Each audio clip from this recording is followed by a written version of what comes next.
Hoy no solo nos complace, sino nos honra con su presencia el doctor Carlos Rodado Noriega.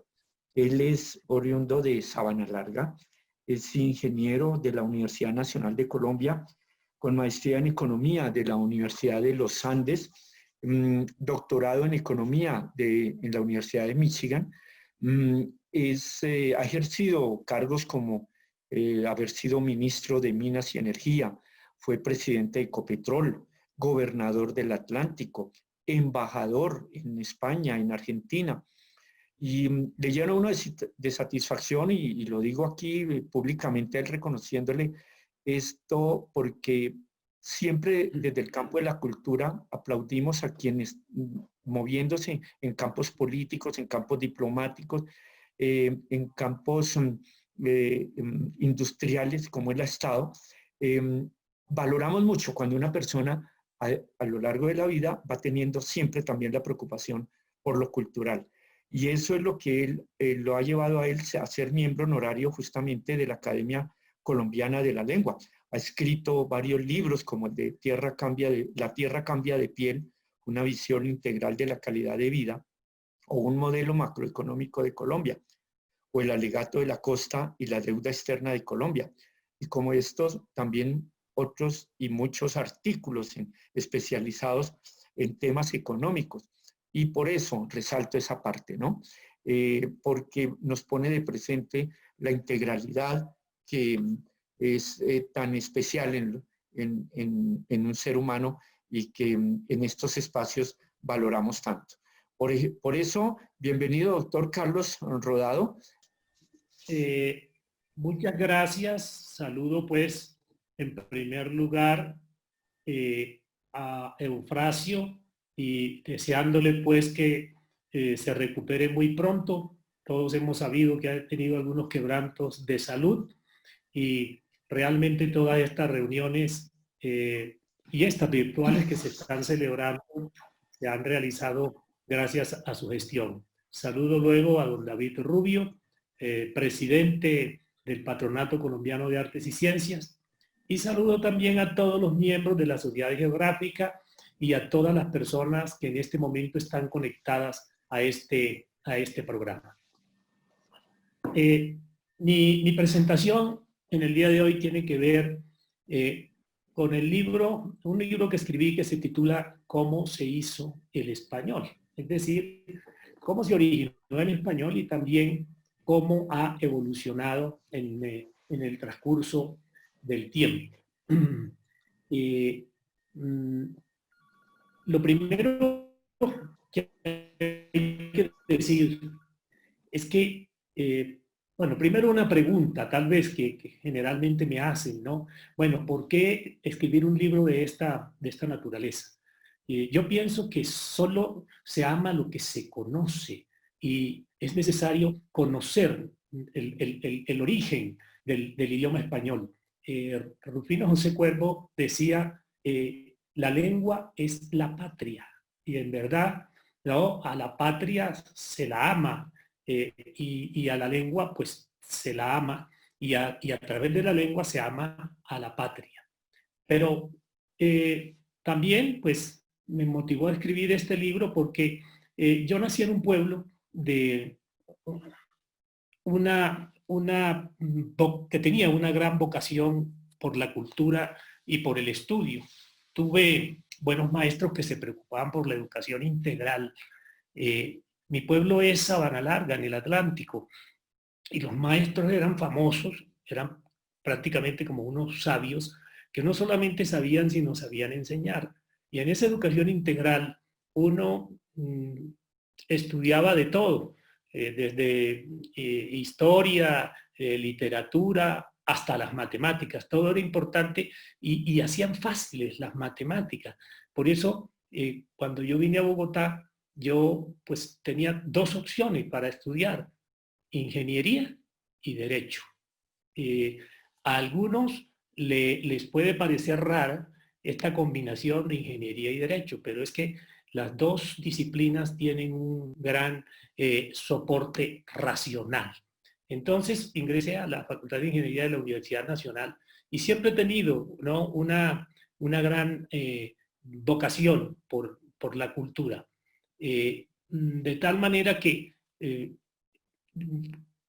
cuando estuve de embajador en España, me motivé mucho por conocer el origen del español. Y vamos a entrar entonces ahora sí en firme sobre cómo nace, y yo no diría nace, las lenguas no nacen, las lenguas se hacen, y se hacen a la manera como se forman los ríos, que nacen a veces de un manantial pequeño o mediano, y luego el río va discurriendo por entre breñas y va recibiendo afluentes, va recibiendo corrientes, sigue bajando, va recibiendo de repente afluentes más caudalosos, hasta cuando ya toma cuerpo y finalmente, ¿no?, se forma ya como un río bien maduro. Pues el español se ha formado así, y diría yo que se ha formado a través de una serie de afluentes que han sido civilizaciones que llegaron al territorio de lo que hoy se conoce como España. ¿Atraídas por qué? Pues atraídas por lo mismo o por la misma razón por la cual los españoles llegaron aquí a América. Venían a buscar una India que estaba en el oriente del mundo. Y cuando buscaban la India era porque buscaban recursos. Y cuando se toparon con América, pues lo primero que hicieron fue ver si había oro, si había metales. Y ese mismo deseo fue el que inspiró a los pueblos del oriente del Mediterráneo, me refiero a griegos y fenicios, y en orden cronológico fenicios y griegos, a moverse hacia el occidente, hacia el territorio de lo que hoy se llama península ibérica, en busca de metales. Había fama de que en España había oro. Acuérdense que era el lugar donde los geógrafos y las personas que escribían sobre textos de mitología siempre ubicaban el jardín de las Hespérides, un jardín de árboles de manzana, pero manzanas de oro. Siempre hubo esa versión de España como país rica en metales. En realidad no había mucho oro, pero sí había plata, sí había plomo, sí había estaño, y había otros metales con los cuales en esa época se podían fabricar armas, instrumentos, pequeñas artesanías. Y los primeros en llegar a España fueron los fenicios en el año 1100. Como ustedes saben, los fenicios eran, ante todo, muy buenos navegantes, pero además de eso, eran sobre todo mercaderes. Llegaron los fenicios en el año 1100 a.C., es decir, llegan en el siglo XII. Le pediría el favor a Víctor que de repente pusiera la diapositiva, tal vez él debe tenerla como de último, en donde aparecen más o menos los siglos en que van llegando las diferentes civilizaciones. No, es la última tal vez, tú la tienes de última, yo la había ya colocado en el segundo lugar, esta, aquí, fenicios, mercaderes, siglo XII, porque, no, el anterior, la que dice cronología. Sí. Bueno, ahí. Deja esa ahí. Yo, yo siempre tuve el temor de que este manejo de las diapositivas no lo hiciera otro diferente a la persona que está hablando, porque se puede presentar una descoordinación. Bueno, los fenicios llegan en el año 1100 a.C. Cuando hablamos aquí de la llegada de estas civilizaciones, es para ver qué deja cada una de ellas en el origen de la lengua. Es decir, esos arroyos o arroyitos o afluentes que van tratando de ver cómo se forma una lengua desde un principio. La verdad es que los fenicios estaban más interesados en el lucro comercial que en fundar un estado o sembrar una cultura.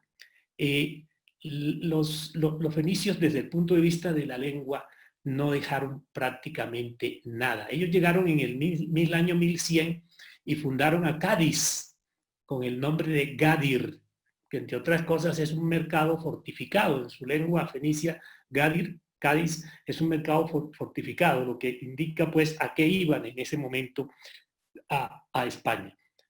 No hay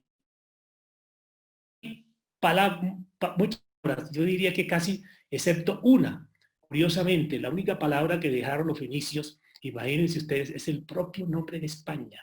Cuando ellos llegaron a las costas mediterráneas de la península ibérica, vieron tantos conejos salir de los matorrales que le pusieron el nombre en su lengua de Spanim, Spanim, tierra repleta de conejos. Spanim, y Spanim con el tiempo se convirtió en Spania y luego durante los romanos en Hispania con H, ¿no? Los griegos no conocieron a esa península con el nombre de Hispania. Los griegos que llegaron después de los fenicios le pusieron el nombre de Iberia, ¿no? a esa región a la que llegaban, y se la pusieron Iberia porque el nombre que más veían ellos allí repetir de los indígenas que había en esa región era Iber, Iber que significa río en el lenguaje de los iberos, y Iber fue precisamente la raíz indígena, Iberia, ibérica, me refiero ibérica pues a los indígenas iberos, que le dio el nombre al río Ebro, que ustedes en el mapa pues ahí lo pueden ver, pero yo creo que ustedes geógrafos tienen clara ¿no? el río Ebro, que es un río que viene como marchando paralelo a los Pirineos, viene de arriba, del norte de España, y desemboca en el Mediterráneo. Bueno, pero he debido empezar diciendo que cuando los fenicios llegan, ellos encuentran indígenas, así como cuando los españoles llegaron aquí, que también encontraron pueblos aborígenes. Allá había 3 pueblos aborígenes importantes en el momento en que llegan los fenicios.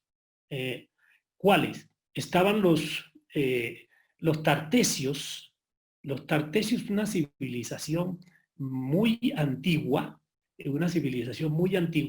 que ocupaba lo que pudiéramos llamar el delta del río Guadalquivir, ese río pues grande que desemboca en el Mediterráneo, que pasa por Sevilla y desemboca en el Mediterráneo. Entonces, si ustedes trazan geográficamente un triángulo entre 3 ciudades, Sevilla, Huelva y Cádiz, en ese triángulo que es ya la parte final, ¿no?, de la desembocadura del río Guadalquivir, allí estaban los tartesios, reino fabuloso del cual los pueblos de Oriente consideraban que era un reino muy rico en oro, Incluso Salomón en la Biblia habla de Tarsis y se cree que Tarsis era el reino de los tartesios. Bueno, estos eran un pueblo indígena que había allí. El otro pueblo indígena que existía en la península ibérica era el de los iberos. Esos estaban prácticamente en toda la costa mediterránea, y el otro pueblo indígena eran los vascos, que estaban un poco en el nordeste de España. No sé si Víctor nos puede poner el mapa. Yo creo que en este momento es mejor que nos coloque el mapa, que debe ser por ahí la segunda, ¿no?, o tercera diapositiva, simplemente como para un recorderis. Yo sé que ustedes geógrafos, bueno, podría ser atrás,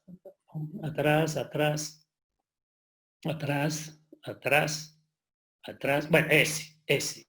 ¿Por qué se mueve? Ese. Miren ustedes, los iberos ocupaban toda la costa mediterránea de la provincia, de la península ibérica. Y miren ustedes la flecha verde a la izquierda, donde dice Sevilla, el río que baja es el río Guadalquivir, y miren las 3 ciudades, Huelva, que es un puntico azul que casi no se ve, Cádiz, que está acá más abajo, y Sevilla, que está pues a orillas del Guadalquivir. Y ese triángulo formado por Cádiz, y luego allá en el norte, ven ustedes con un círculo, semicírculo rojo, el pueblo de los vascos, ¿sí? Este era un pueblo que vivía a uno y otro lado de los Pirineos, o sea, había y hay hoy vascos españoles y vascos franceses. Miren también el río Ebro, ¿sí? El río Ebro es el azul, que está como en el nordeste de España, y como les decía, va como paralelo a los montes Pirineos que trazan frontera entre Francia y España. Ahí aparecen otros nombres de cántabros, perdón, ligures, astures, gallegos, lusitanos, que eran pueblos que existían, ¿no? O que existieron, algunos de los cuales no fueron tan antiguos como estos tres a que nos hemos referido. Pero fuera del vocablo España, los fenicios, volviendo otra vez a los fenicios, no dejaron nada. Llegaron después de ellos, ¿no? Aquí a este territorio. Por el norte llegaron los celtas, pero voy a omitir esta parte de los celtas, ¿no? En el año 900, pero antes de Cristo. Pero después de varios siglos de haber llegado los fenicios, se presentan los griegos. Pero ojo, estos griegos no eran los griegos que venían de la Grecia, de la península de los Balcanes hacia abajo, sino estos eran griegos del Asia Menor.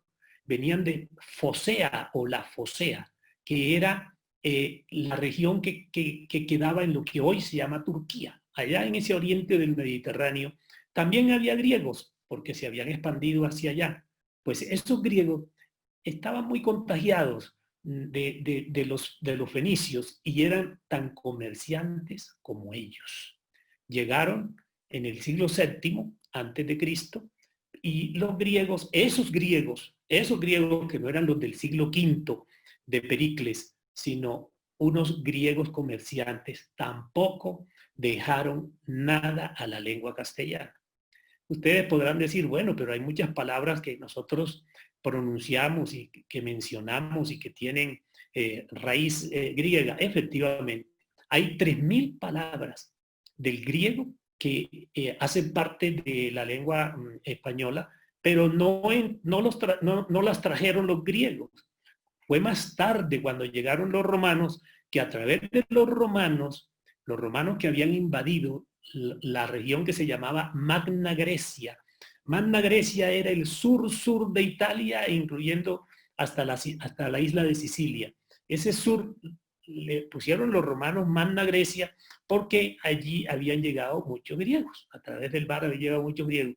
Bueno, ese contacto de romanos con los griegos dio como resultado que la lengua latina se enriqueció de palabras griegas que nos llegaron después a nosotros cuando los romanos llegaron a España, y ya veremos pues cuándo llegan y por qué llegaron. Bueno, y el otro tercer pueblo aborigen de la península ibérica es el de los vascos, el de allá, el de la zona norte. Ellos hablaban y hablan todavía el euskera, ¿no? O vascuense.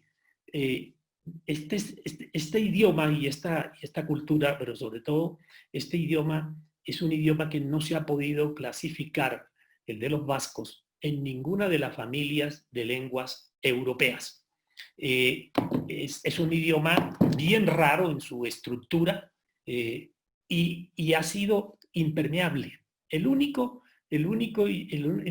única lengua que pudo penetrarle con unas 8 o 10 palabras, algo así, ¿no? 20 palabras, fue el latín. Y entonces ellos tienen algunas palabras, errota es rueda, gurús es cruz, ¿no? Unas poquitas palabras, pero en realidad ha sido un idioma muy impermeable el de los vascos. Ellos a su turno sí influyeron en la lengua castellana. En la lengua castellana hay unas palabras de origen vasco especialmente palabras que tienen el sonido R, como gabarra, chistorra, ese tipo de combinaciones. Narria, gabarra, chistorra, zamarra, zurrón. Bueno, no me pongo al significado porque me alargo. Zamarra, por ejemplo, es una chaqueta de cuero, zurrón es un bolso de cuero, pero esa combinación R entró mucho o tiene su origen, digamos, en el pueblo vasco. Y curiosamente, el adjetivo izquierdo viene del vasco esquer con Z, que se impuso al vocablo latino siniestro, ¿no? Hoy deberíamos estar diciendo mi brazo siniestro, ¿no? Decimos mi brazo izquierdo. Esa palabra viene del vasco. Pero en fin, fueron también pocas palabras. Observen que decimos entran palabras, pero no hay una estructura del idioma, no hay una sintaxis del idioma. Esta se formaría mucho, mucho más tarde. Bueno, los griegos, como les decía, fueron la civilización que sucedió a los fenicios, pero los griegos en el año 535 sufren una derrota por parte de los cartagineses. Cartago era una república, Cartago era una república que existía en el norte de África y que se expandió a partir de una ciudad que se fundó, que fue la propia ciudad de Cartago, muy antigua, fundada en el año 825, y la fundaron los fenicios en el 825. Fíjense, estamos hablando antes de Cristo, por ejemplo. Entonces, esta ciudad es más antigua que Roma. Roma fue fundada por allá como en el 750 antes de Cristo. O sea, es después del 825 antes de Cristo en que se fundó Cartago. Este imperio empezó a tomar fuerza, a expandirse por el Mediterráneo y, como veremos, se va a convertir incluso en un rival poderoso, el imperio cartaginés del imperio romano. Los cartagineses se acercan también a la península ibérica con el mismo propósito con que se acercaban todos, en busca de materias primas y sobre todo de metales, y derrotan a los griegos en la isla de Córcega. Y los griegos, pues, a partir de ese momento, pues, quedan absolutamente minimizados.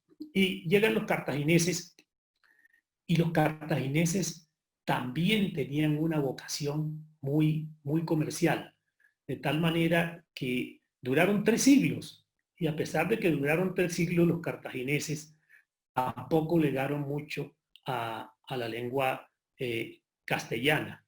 El único beneficio que habría que atribuirle a los cartagineses fue el de haber provocado la llegada de los romanos al territorio de España. ¿Por qué? Como les había dicho, Cartago y Roma eran 2 potencias que se respetaban y se temían. Se respetaban y se temían, pero ese era un equilibrio inestable que en cualquier momento se podía romper, y efectivamente se rompió. Y empezaron las guerras entre romanos y cartagineses, que fueron las guerras púnicas, en la primera de las cuales los romanos destruyeron casi completamente al ejército cartaginés en la isla de Sicilia. Fue la primera guerra púnica. Pero Cartago se rehizo, se repuso, y como habían quedado en una mala situación económica, porque incluso los romanos les habían impuesto unos tributos, mandaron a Amílcar Barca a que fuera a España. ¿A qué? A buscar materias primas y recursos para ver si se reponían de la crisis económica en la que estaban. Esto naturalmente creó un celo entre España y Roma. En un principio, por esta razón que les anotaba, de que se respetaban y temían, pues resolvieron repartirse el territorio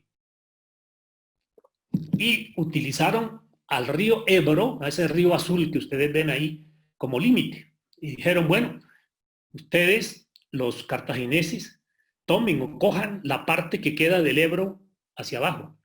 Nosotros, los romanos, vamos a quedarnos con la parte del Ebro hacia arriba.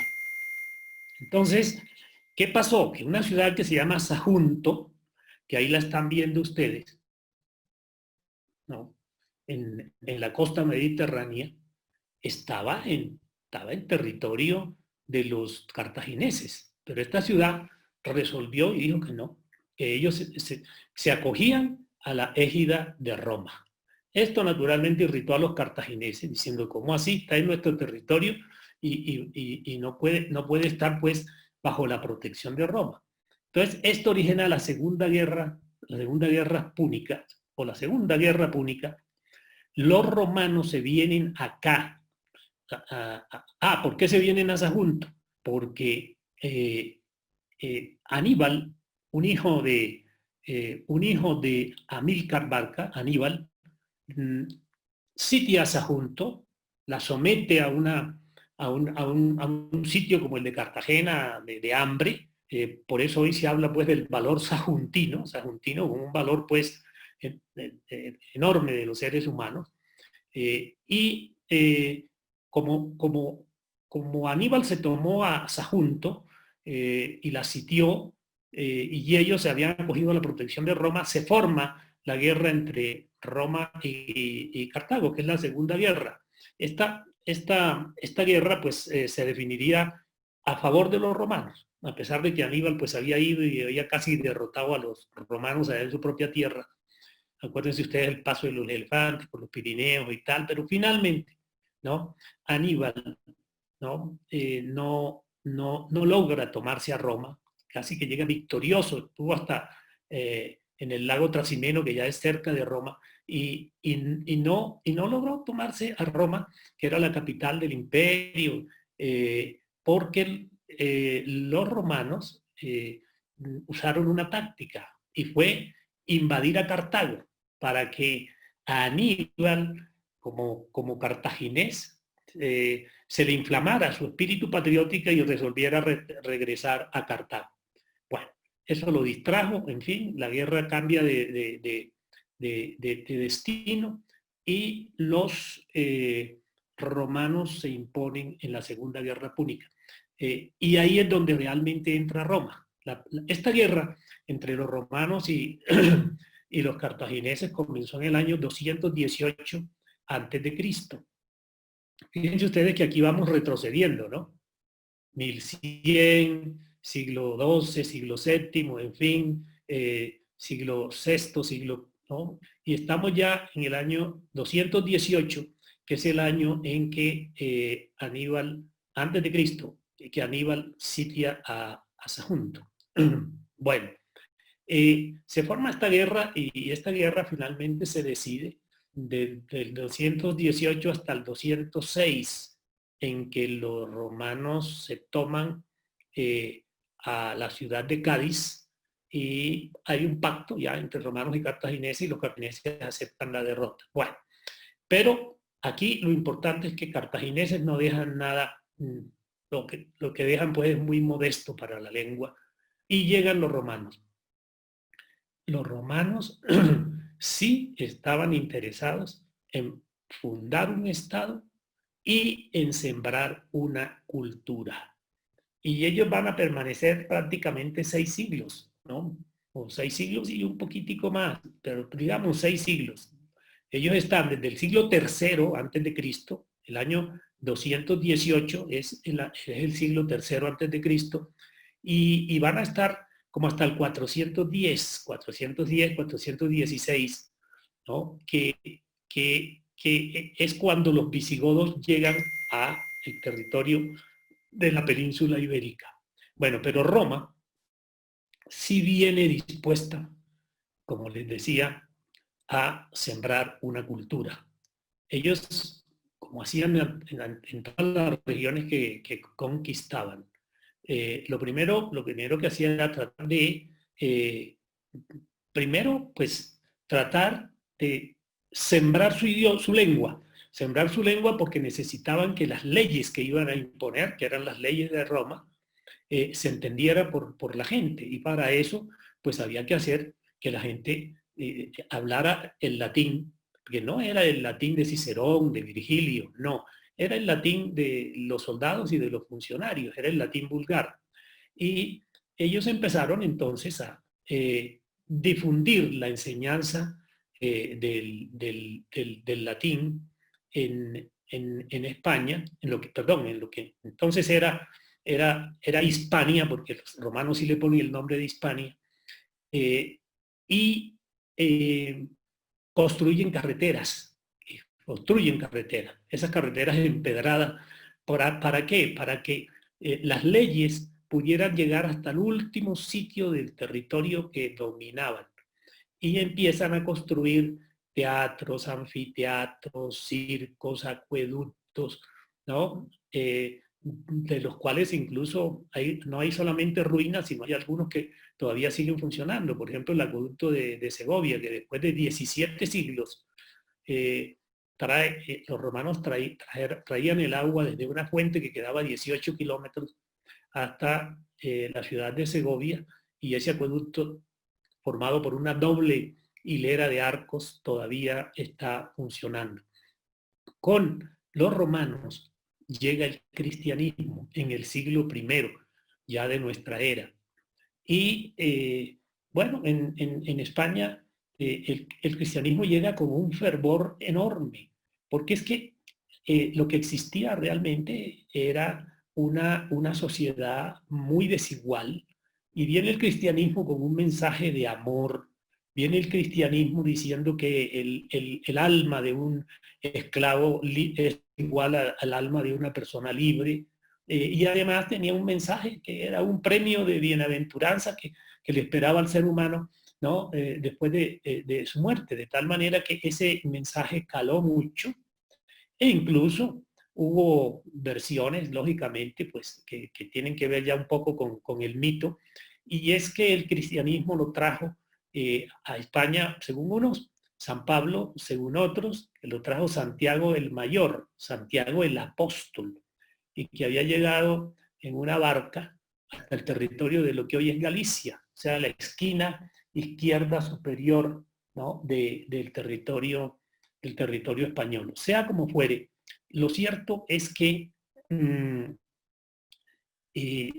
se empieza en España se empiezan a cultivar tanto la lengua latina, el latín vulgar, como la religión cristiana. Bueno, pero los romanos, que sí vinieron a fundar un estado y sembrar cultura y duran casi 6 siglos, ellos salen, les decía, ya en el año 410, 416. No es que salen, es que se fue produciendo, como ustedes todos conocen, la decadencia del Imperio Romano. Y cuando ya están en el año, incluso desde el siglo IV, desde el año 350, 380, ya Roma no empieza a cuidar las fronteras como las cuidaba anteriormente. Y entonces esa desprotección de sus fronteras la aprovecharon los visigodos. Los visigodos eran unos pueblos de origen germánico que venían del centro de Europa y aprovechan para entrar a España. ¿Por dónde entran? Por Francia. ¿Sí? Entran por Francia. Ellos se instalan en Francia, se instalan primero en Toulouse, pero los galos, ¿no? los expulsan. ¿Y ellos qué hacen? Se vienen para España, los visigodos, y se establecen allí, desde el año 416 hasta el año 711. Fíjense que duran 3 siglos los visigodos.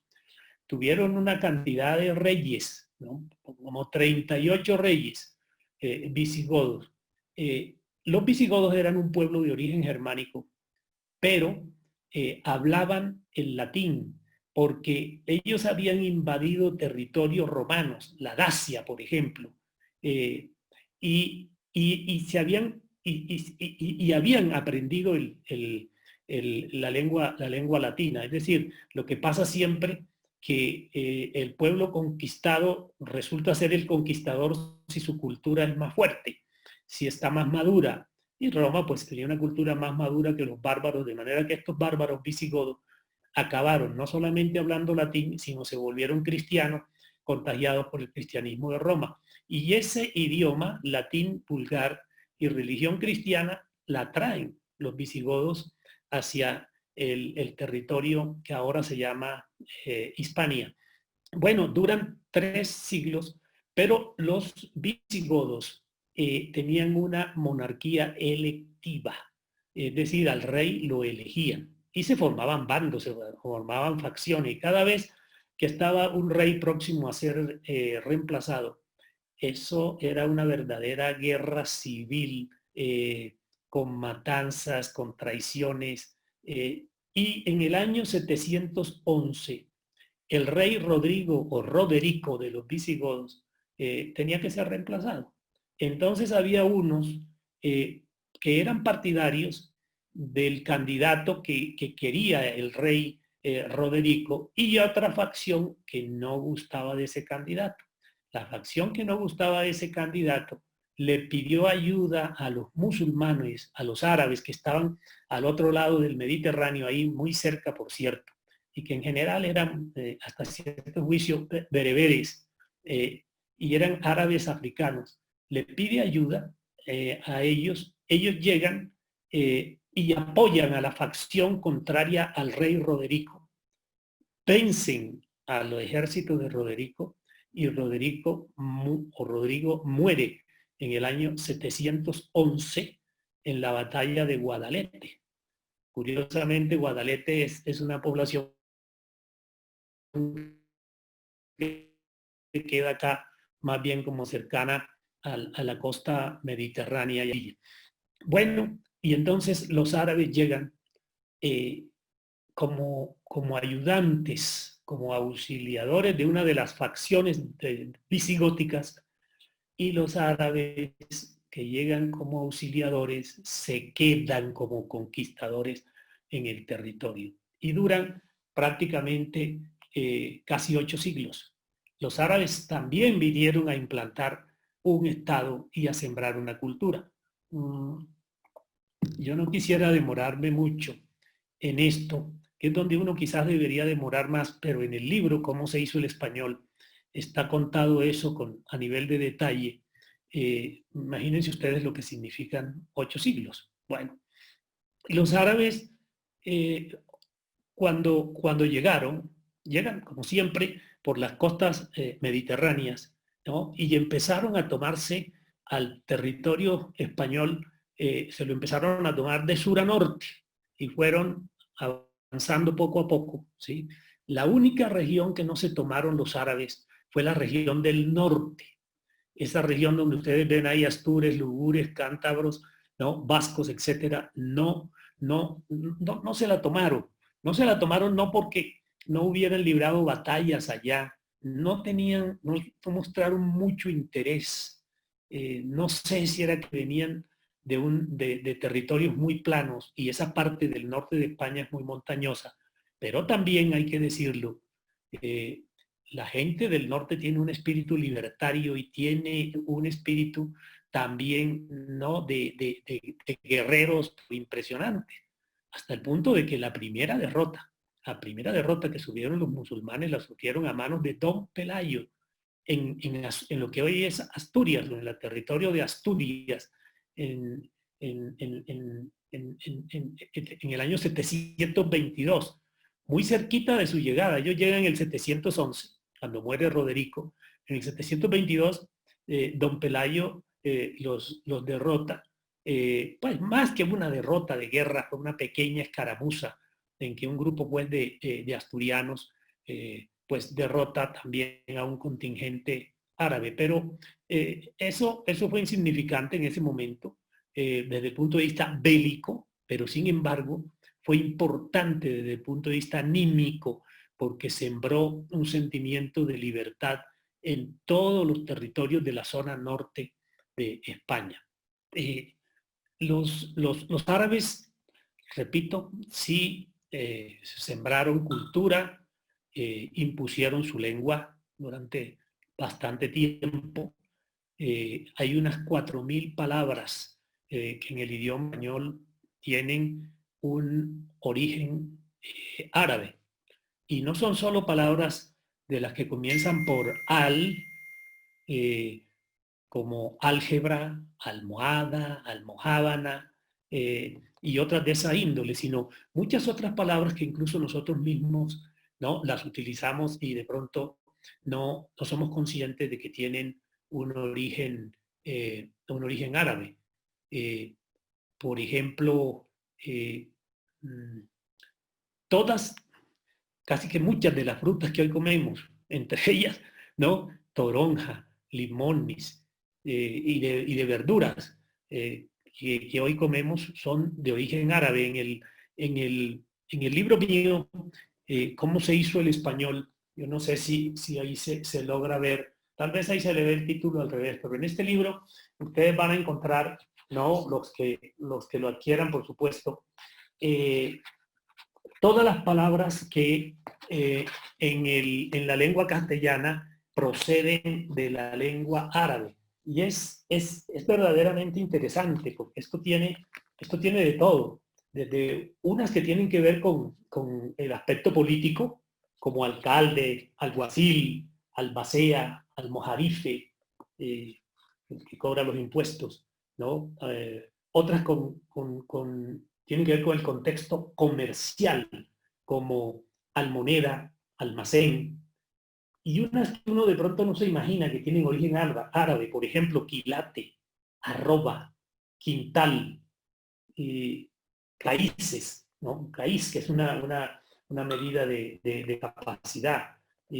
Pero bueno, no solamente eso, los árabes, trajeron también muchos oficios que tenían que ver con la seda, la lana, el vidrio, los metales, y entonces pues entraron palabras como la misma construcción, por supuesto, alfarero, albañil, alarifes, alcantarillas, albañal, bueno, esas tienen inicial, empiezan por al, pero hay otras como, por ejemplo, en la industria del cuero, badana y cordobanes, que son palabras de origen árabe, y otras, por ejemplo, en relación con las casas, como zaguán, por ejemplo, la palabra zaguán con Z, bueno, y barrio, arrabal, aldea, bueno, hay muchas, y ahí está palabras de la guerra, palabras que tienen que ver también con la astronomía,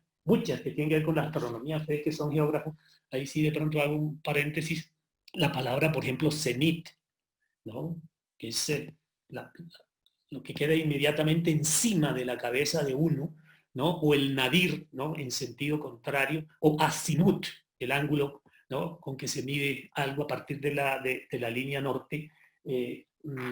Entonces, todas estas palabras, y en la química, ni se diga, la misma palabra química que viene de alquimia, ¿no?, que significa mezcla, y muchas más que tienen que ver con la química, vasijas, redomas, alambiques, almireces, en fin, en la medicina, alcohol, álcali, elixir, jarabe, alcanfor, bueno, 4.000 palabras de origen árabe si se cuentan los topónimos, que muchos existen en España y algunos en América, ¿no? Cuando uno ve palabras, por ejemplo, como Algeciras, Almería, o que empiezan por Guada, que en árabe Wadi es Wadi, río, corriente, como Guadarrama, Guadalquivir, es un Guadalquivir es río grande, Guadarrama es río de arena,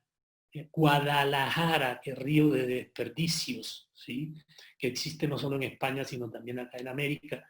Entonces, 4.000 palabras de origen árabe, pero los árabes nos dejan palabras, no nos dejan una estructura del idioma, no hay una sintaxis, ¿no?, del idioma árabe. Pero los árabes se fueron debilitando, como se debilitan todos los reinos, a veces por divisiones entre ellos mismos, guerras, ¿no? Que dieron lugar a la formación de unos pequeñitos reinos árabes que se llamaban taifas. Eso los fue debilitando, pero al mismo tiempo, como les decía anteriormente, en el norte de España, miren, allá en el norte de España, pues había un sentimiento de libertad que en ese momento no era solamente un sentimiento de libertad político, sino un sentimiento de libertad religiosa, porque el cristianismo había pegado tanto desde el siglo I antes de Cristo, ya estamos en el siglo VIII, imagínense ustedes la fuerza que ha tomado, que ha tomado el cristianismo. Entonces, los reyes cristianos del norte, porque al norte se formaron pequeños reinos independientes, peleaban entre sí, y entonces era de una inestabilidad política el norte, y empieza pues un primer reino que se hace importante, que es el reino Astur-Leonés, o sea, el primer reino que empieza es el de León, y conquistan a Asturias, y Asturias y León se forma un solo reino que se llama el Astur-Leonés, pero empieza también otros reinos como Navarra, por ejemplo, Aragón, etcétera, y empieza un forcejeo incluso entre ellos, y finalmente hay un reino que se impone sobre los demás, que es el de Castilla. Curiosamente, Castilla había nacido simplemente como Castilla nació en el territorio que hoy se llama Cantabria, al norte de España, y ahí nació simplemente como un señorío en el siglo IX, pero en el siglo X ya adquiere su libertad a través de Fernán González, mejor dicho, de señorío asciende a condado, y después de condado, Fernán González lo convierte en el siglo X, por ahí en el año 932 o algo así, lo convierte en reino. Y Castilla empieza a tomar fuerza, los reyes de Castilla entran en relación matrimoniales con los de Navarra, entonces ya hay un binomio que se vuelve muy fuerte, y fundamentalmente Castilla va expandiendo su territorio. Allá del norte hacia el sur va expandiendo su territorio, Castilla. Se va volviendo no solo más grande territorialmente, más grande económicamente, más grande políticamente. Y bueno, empiezan sus reyes a librar batallas. Uno de los primeros que lo hace, para no ir pues a los orígenes, porque se hace esto muy largo, es Alfonso VI. Alfonso VI es el rey que está gobernando a Castilla en la época de Rodrigo Díaz de Vivar, del mío Cid, ¿sí? Él precisamente es quien tiene diferencias al principio con Rodrigo Díaz de Vivar, y Alfonso VI cumple una labor muy importante porque es que él conquista a Toledo en 1085. Toledo es una ciudad que queda como en el centro de España, cerca de Madrid. Fíjense ustedes que ya vienen bajando los reyes cristianos en su proceso de reconquista, vienen bajando hacia el sur, y en 1085 conquistan a Toledo. En la forma en que iba avanzando la reconquista territorial y políticamente, se va imponiendo el dialecto de Castilla también, ¿no? No solamente se va imponiendo en otras regiones también que eran reinos cristianos, sino que se va imponiendo también, ¿no? sobre la lengua árabe, ¿no? El mayor competidor del castellano, de la lengua de Castilla, era el leonés, la lengua de León. Pero finalmente el castellano se impone. Y cómo se impone también el castellano, y no solamente cómo se impone. Bueno, habría que decir que se impone porque uno de los últimos reyes cristianos fue Fernando III.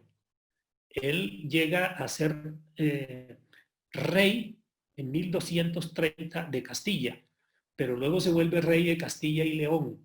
Y él impone como obligatorio el que la Cancillería produzca todos los documentos oficiales en la lengua de Castilla, en detrimento del leonés y por supuesto del latín. Y Fernando III no solamente logró eso, sino que expandió más el territorio que dominaban los reyes cristianos y lo llegó prácticamente a las costas, lo llegó hasta las costas mediterráneas, ¿no? Fernando III. Su hijo fue Alfonso X, conocido como el Sabio, y a este Alfonso X se lo considera, Alfonso X el Sabio se lo considera como el unificador y difusor de la lengua castellana. El epíteto del sabio no le quedaba grande, en verdad era un hombre muy instruido, muy culto, le gustaba mucho la poesía, la literatura, la cultura, y Alfonso X, siguiendo el lineamiento de su padre, no solamente unifica el español, la lengua. Estamos hablando de la lengua de Castilla, el castellano apenas, ¿no? Él lo impone, sigue la tradición de su padre de que sea un idioma, un lenguaje obligatorio para la enseñanza y para todas las cosas, e hizo una cosa mucho más importante, y es que tradujo, bueno, primero, reúne a un grupo de sabios griegos, hebreos, y pone a estos sabios a que traduzcan obras que estaban en estos lenguajes del Oriente, ya fuese en griego, ya fuese en hebreo, en árabe, y que los traduzcan al castellano y que la gente los lea. Ahí con Alfonso X es cuando aparece prácticamente la literatura en una lengua unificada, porque además él impone, ¿no?, la lengua como la lengua que debía ser hablada hasta el último rincón de lo que entonces pues, se llamaba España, que ya en ese momento España estaba coincidiendo casi con lo que es hoy. Faltaba un último pedazo en el sur después, que es lo que los ricos harán llegando luego hasta Granada. Pero ya abarcaba un enorme, porque hoy es la nación española. Alfonso X cumplió un rol importante.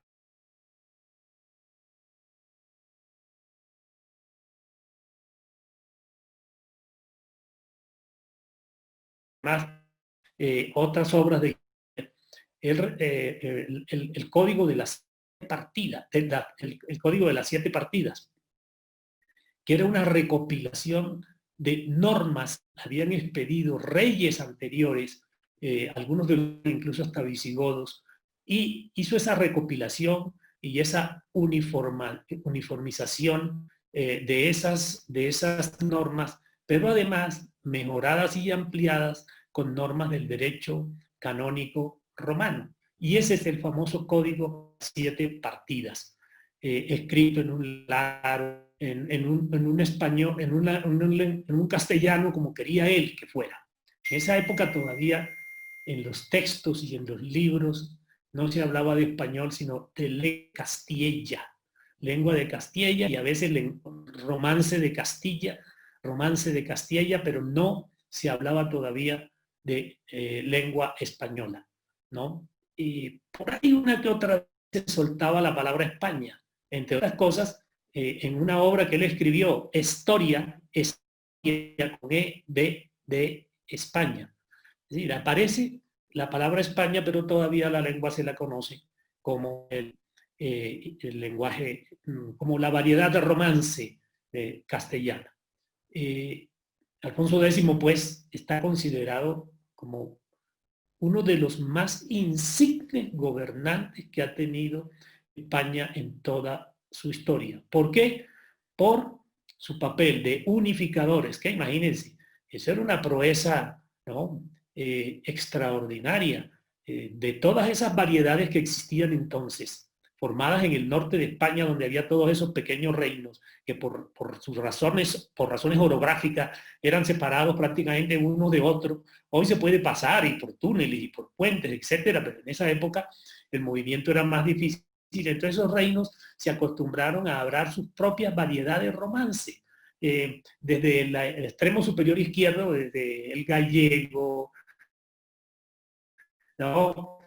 El gallego, el leonés, el castellano, el navarro, el aragonés y por supuesto el vasco. Entonces eran lenguas. Entonces tratar de unificar esas variedades de romances cuando no existía una academia, ¿no? Española de la lengua, resultaba una verdadera proeza.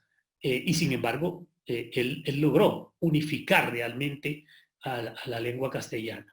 Y además la divulgó por todo el territorio, volviéndola obligatoria. Por eso, pues, la importancia que se le da en la historia a Alfonso X. Bueno, pero después de Alfonso X, nosotros, o concomitante con él, porque Alfonso X es por allá en el año 1285, que él llega al reinado sucediendo a su papá, Fernando III. Para esa época y desde un poco antes se está presentando un fenómeno importantísimo en el norte desde el punto de vista de la evolución del romance castellano. ¿Y qué es lo que se está presentando? Como les había dicho anteriormente, hay un sentimiento religioso muy profundo. Son reinos cristianos que no quieren ser mahometanos. Y por el otro lado, existe un sentimiento político también de independencia. Pero concentrándonos en el religioso, en el norte, no se sabe la fecha exacta, encuentran lo que llaman la tumba del apóstol Santiago el Mayor. Estamos hablando por ahí de los años 1100, por ahí, ¿no? O finales del siglo XI, 1080, 1100. Bueno, aparece lo que se llama la tumba, donde se dice que se enterró allá en Galicia, en el territorio gallego, a Santiago el Mayor. El sitio fue conocido como Campus Stelae o Stelae, como pronuncian otros, campo de la estrella en latín, el genitivo Stelae, campo de la estrella, Campus Stelae. Y de ahí viene Compostela. Y Compostela se convirtió en un sitio de peregrinación, a donde llegaban no solo lo que hoy son hispanos, sino que también venían franceses, venían alemanes, venían suizos, venían de muchas partes de Europa. Miren ustedes la parte derecha, ahí no se ve. Yo tenía otro mapa donde se veían las diferentes rutas que quedan pues hacia la derecha. Pero obviamente que los peregrinos diferentes a los españoles que más llegaban eran los franceses, que era el territorio de ahí al lado. Y venían de diferentes caminos. España limita con Francia, y si ustedes cogen la parte, si ustedes toman la parte sureste de España, encuentran toda esa cosa de Narbona. Entonces de Narbona, ¿no? Venían de Narbona, venían de Lille, venían incluso de París, ¿no? En peregrinaciones hacia la tumba de Santiago, que queda acá en el otro extremo. Miren dónde está la imagen del apóstol, ¿no? Acá en el otro extremo, en el campo de la estrella. Y entonces, estas peregrinaciones, para la época de 1200, en que está gobernando Alfonso X, el sabio, estas peregrinaciones están tomando una fuerza tremenda en el año 1100, en los años 1100 y en los años 1200. Como eran tan largas, a unos les tocaba recorrer 600, 500 kilómetros, 400 kilómetros, tenían que estar haciendo paradas. Entonces, todo este camino que se llama Camino de Santiago, que ustedes ven ahí al norte, ese camino se llenó de hostales, o sea, de pequeñas pensiones. ¿Por qué? Porque los peregrinos necesitaban pernoctar y se quedaban allí en las noches. Como las noches eran largas, entonces había que adornarlas un poco y distraerse, y entonces ahí cumplían un papel fundamental los juglares, los trovadores.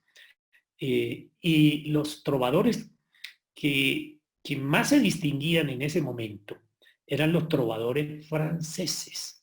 Y los trovadores franceses pues van a tener una gran influencia sobre los trovadores españoles. Deja el mapa ese ahí, por favor.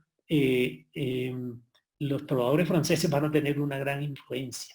En las noches, pues, había lo que nosotros llamaríamos una tertulia o incluso hasta una parranda, porque estas peregrinaciones, como pasaba con los goliardos, que los goliardos eran unos diáconos que mezclaban el ascetismo religioso con la juerga y la vida disoluta, pues estos peregrinantes o peregrinos, perdón, se distraían por la noche y entonces había música, había recitales, trovadores, ¿no? Y son estos trovadores los que traen, no sé, don David, si cómo vamos en el tiempo, a ver cómo, que esta historia es larga. Sí, como bien nos decía, da para tanto. No, pues mira cómo puedes, hasta qué punto aquí redondear y para poder, a ver si alcanzamos a dejar unos minutos para algunas preguntas, ¿sí? Pero tú, mira, evalúa ahorita con qué concepto podría redondear, ¿sí? Claro, me parece muy bien, ¿no? Correcto. Me parece muy bien. Entonces,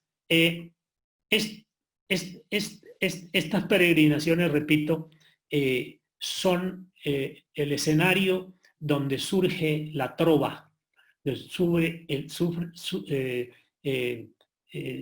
surge también, ¿no? Surgen los poemas líricos de carácter épico, uno de los cuales es el Cantar de Mío Cid, ¿sí? Cantar de Mío Cid es un cantar, como se le llama, es un cantar, pero realmente pues es un poema de carácter épico, tiene 3.735 versos. La rima es asonante, no es rima consonante, es rima asonante. La métrica es variable, o sea, los versos son anisosilábicos. Y este verso, este poema no está dividido en estrofas, sino en tiradas. Tiradas son, no son estrofas, sino son una secuencia, digamos, de versos que puede tener 13, 14, 15 versos en vez de 4. Y luego, cuando ya lleva como 1000 versos, aproximadamente 1100 versos, el poema lo dividían y le llamaban tiradas. Pero aquí lo importante es que, así como esencia, el Cantar de Mío Cid, que describe la vida de Rodrigo Díaz de Vivar, sobre todo la pérdida de la honra y reconquista de la honra de Rodrigo Díaz de Vivar. Pierde la honra por intrigas, calumnias de sus enemigos, de sus adversarios, la insidia, y la reconquista, ¿cómo? Reconquistando él reinos para el rey Alfonso VI, con quien él había precisamente tenido disgustos y que era el rey que lo había expatriado, expulsado, de manera que él reconquista la honra. Es una historia, ¿verdad?, bellísima, interesante, pero sobre todo la forma en que está escrita, los versos, los verbos son de una fuerza. Miren ese, por ejemplo, que está ahí, ese verso que está ahí, es de la tirada 35, dice, abrazan los escudos, delan los corazones. Yo creo que eso se entiende. Abrazan los, bueno, voy a leerla más bien en el español de hoy. Abrazan los escudos delante de los corazones, ¿no? Enristran las lanzas, ¿no? Las ponen en actitud de envueltas los pendones, inclinaban las caras sobre los arzones, la parte esa ¿no? De arriba de la silla de un caballo, batían los caballos con los espolones. Es decir, uno siente que está en el fragor de la batalla. Bueno, esto pues lo importante es que este Cantar del Mío Cid prácticamente es el inicio de la literatura española. Ya el idioma, la lengua castellana, miren ustedes, ya va tomando forma. Incluso ahí, en esta misma época del Mío Cid, se está produciendo un fenómeno importante, y es que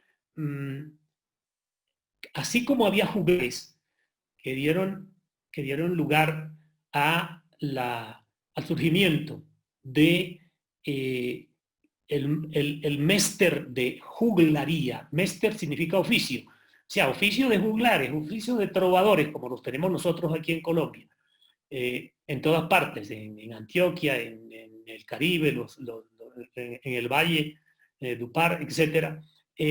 Estos cantantes, bueno, allá los agrupaban con el nombre de méster de clerecía, pero existe también otra trova, si uno quisiera llamar trova, pero ya es un poema, pero es de gente culta, porque los trovadores eran generalmente gente del pueblo, no necesariamente ignorantes, sino gente del pueblo,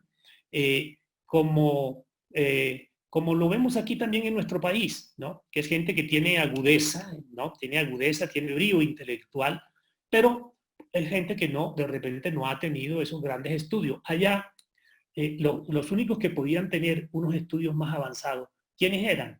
Los monjes. Entonces, en 1230 empieza a producirse una literatura que es muy diferente a la juglaresca y que se conoce con el nombre de méster de clerecía. El méster de clerecía eran los poemas que producían los clérigos, y ellos se rebelan un poco contra las formas poéticas de los juglares, y particularmente de lo que había en el Cantar de Mío Cid. Ya la métrica, ¿no?, la hacen, ya la métrica es de un número igual de sílabas, en este méster de clerecía, el que producen los clérigos. Usan la rima consonante en vez de la asonante, ¿no? Aquí pueden verla ahí.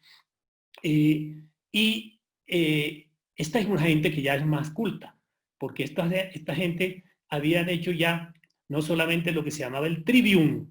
El trivium era como la escuela elemental, que se estudiaba gramática, retórica, ¿sí? Unas tres cosas muy, muy elementales, el trivium. Y el quadrivium eran ya 4 disciplinas. Ahí sí ya había aritmética, geografía, astronomía y música. Y además los clérigos sabían latín. Entonces ellos empiezan a hacer poemas, pero ya de temas un poco más relacionados con la mitología griega o con los santos, etc. Y producen este méster de clerecía, en donde uno puede ver que ya la rima es una rima consonante, como ahí, ¿no?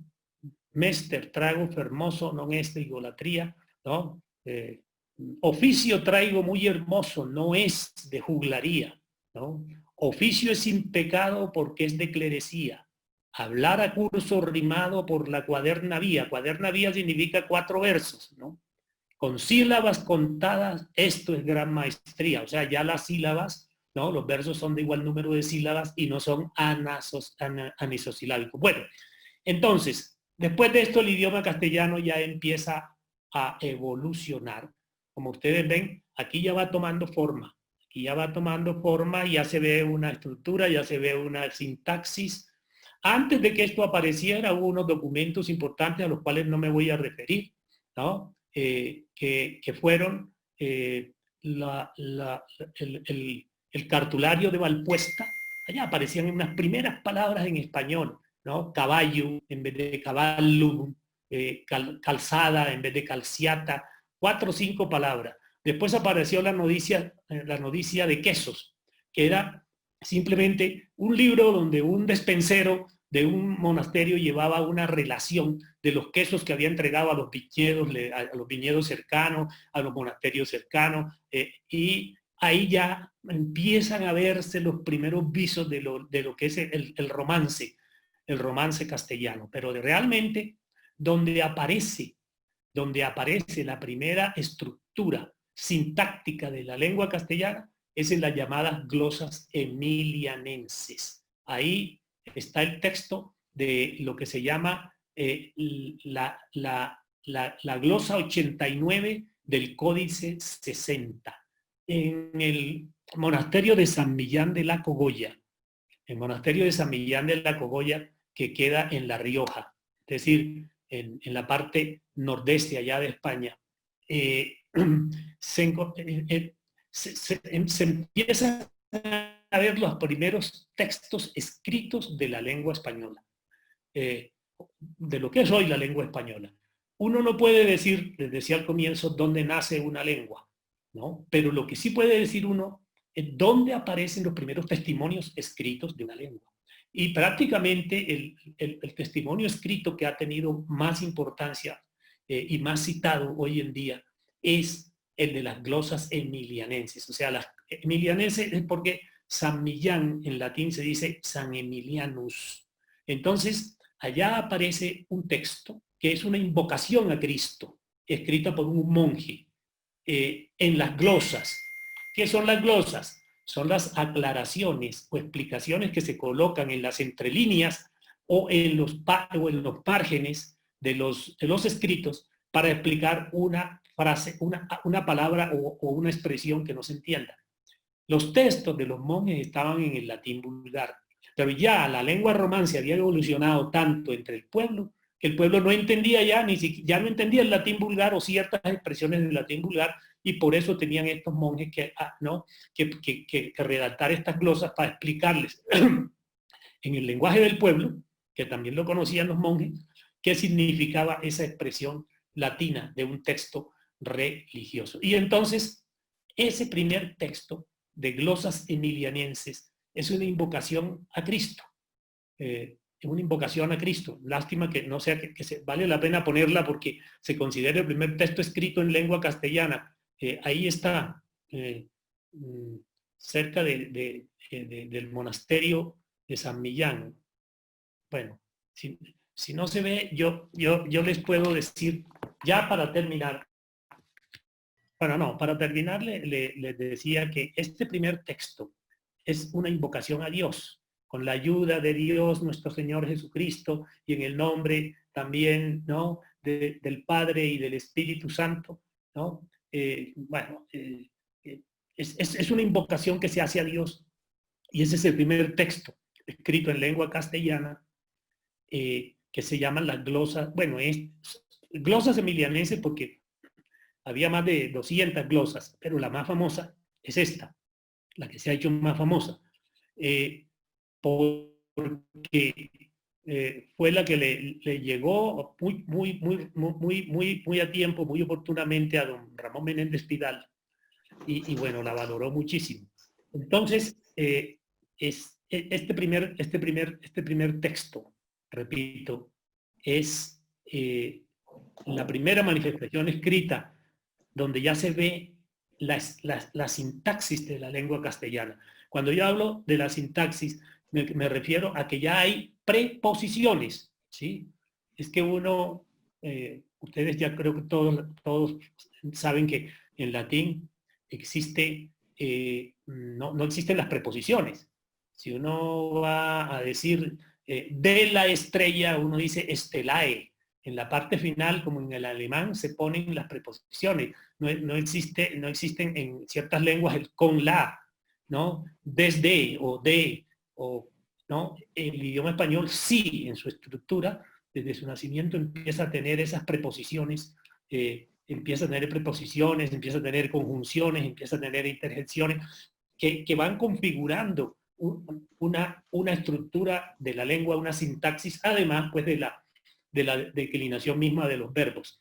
Entonces, el castellano nace, evoluciona, va siguiendo su curso, En el libro se explica lo que va pasando en el siglo XIV, en 1300, en 1400, las obras, los escritores, hasta llegar al Quijote, ¿no? Que ya estamos en el siglo de oro español, que curiosamente el siglo de oro son 2 siglos, el XVI y el XVII, el ingenioso hidalgo Don Quijote de la Mancha, cuya primera edición fue en 1605, ¿no? La segunda fue 10 años después, en 1615, y el Quijote se convierte pues en la obra máxima no solo de la literatura española, sino también de la literatura universal. Esos 2 personajes, Don Quijote y Sancho Panza, ¿no? Primero, enaltecieron a la lengua. En segundo lugar, fue una obra que estimuló muchísimo español, y no solamente cada español, cada ciudadano del mundo, porque con la ayuda de la imprenta el Quijote empezó a masificarse.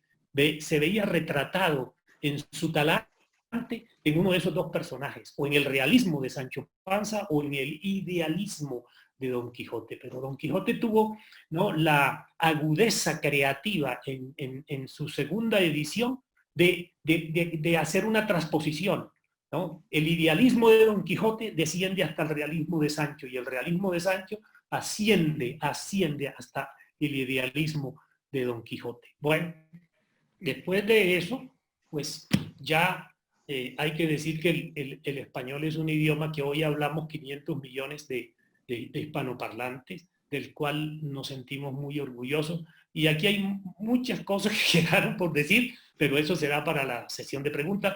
Yo les doy muchísimas gracias a ustedes por la paciencia que han tenido.